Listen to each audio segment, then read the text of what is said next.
Greetings, Commanders, and welcome to the Season 9 Elf Commander card. This is Darth Vader's Elf. If you've ever played Peak Contests and made it to the highest rankings of Senior, you may have run into Darth Vader's Elf. And this Elf is taken into consideration with Bingo 66 and ODAD's expert advice. Darth Vader himself said he talked to these guys, and we're going to explain why he doesn't use Virgo. We're going to explain why he doesn't use the Shadow Chess piece, and why he doesn't run Crit Wither. Instead, he awakens defense. It's a pretty straightforward, super tanky, Tier 12 standard build from Season 8 even. You still use the old Tier 12 Void Skaters, and you gem pure HP and attack where you can't gem HP.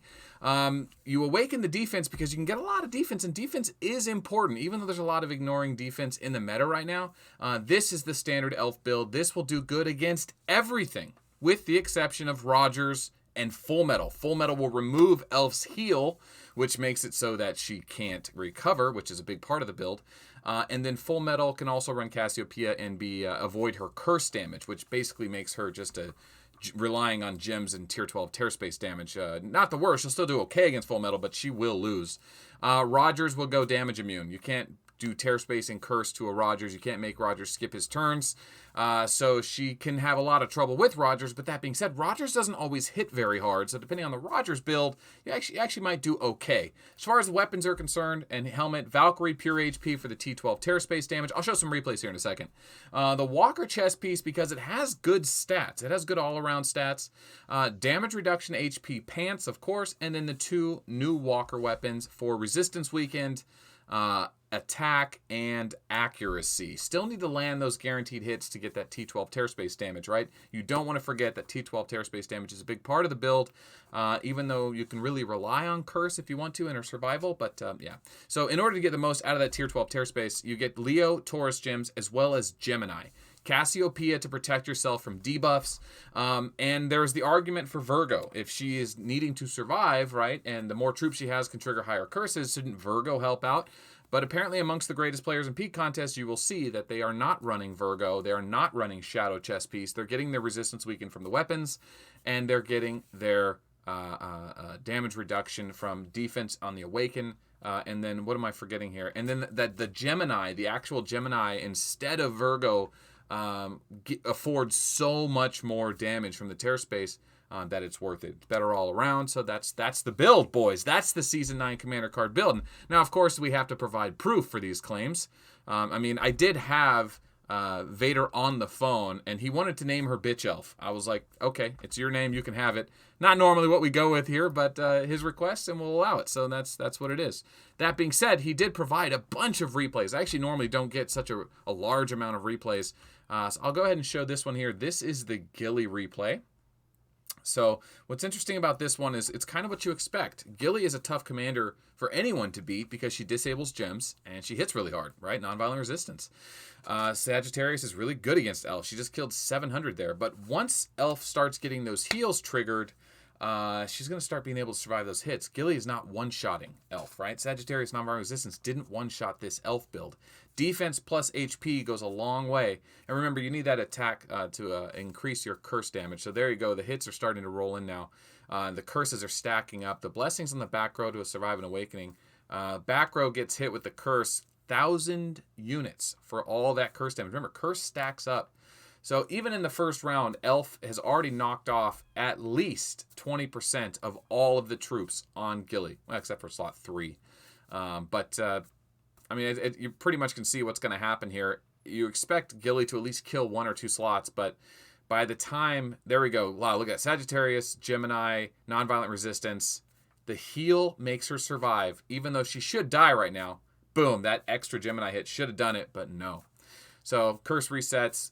Elf pretty much has it in the bag. She survived round 1. Now it's just a matter of time. Pretty unlucky with her heals in slot 1 and 2, but it's not enough. So even in a fair fight against a Ghillie could have been using different Tier 12 here, but as you will see, it goes on for another 4 minutes. I don't want this video to be too long. Trade here. So she does end up losing 3,400. That's actually quite a bit. But you could see she totally wiped out Ghillie, which is way more. So she traded, like 6 or 7 to 1, maybe better. I don't have the math offhand. And then the next replay is a Rogers replay. Now check this out.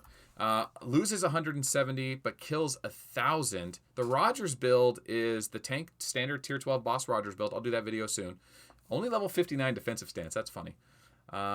This map is going to time out. This match does not finish. This was a weird issue we kept running into in Season 8 where two defense comms didn't hit hard enough to kill each other. So it makes you wonder, what could Rogers have done differently? Well, I mean, if he's running Cassiopeia and he's running Virgo, he might have been able to soften it up more. Maybe that's exactly what he did. That's why there were so minimal losses. We saw some pretty one-sided stuff in Season 8, but pure tank build versus pure tank build, basically two unbreakable objects going at each other. She does end up winning. She kills more. A victory is not really the true victory of like you won the match. Just as she did, you know, it was the moral victory. She killed more troops. Quite a bit more troops as well. And it was a massacre after. Wow. Didn't even kill all the troops, but still got the massacre. So very cool. We don't know what was awakened there. We don't know the research there, but decent example. We have an elf versus a full metal, and that's the last one we'll end it on. And then we'll close this video up. I like to make these ones short so people know what to deal with here. But what we expect is elf to go with her guaranteed hits to start beating up full metal. Full metal is going to start removing the heals. So it's basically just a battle of hitting each other with tear space damage. Hopefully full metal has Cassiopeia so he can debuff the curses. So it's literally just guaranteed hit versus guaranteed hit. And full metal should have an edge, but you know it's not a guaranteed situation. Elf might get lucky. Full metal might not debuff her heals right away. She might get a few lucky heals, and if she catches some heals really low, it could be pretty one-sided because full metal cannot recover. Anyway, this is a 5-minute replay. I'm going to go ahead and fast forward it all the way to 4 minutes 39 seconds, and you can see Elf has taken some serious losses. Look in the front row. She's lost 600 per slot. But full metal lost a lot more. And once Elf gets low enough, she just keeps healing back up. You really have to get over Elf with enough damage to really punish her and finish her off. If you can't finish her off, then if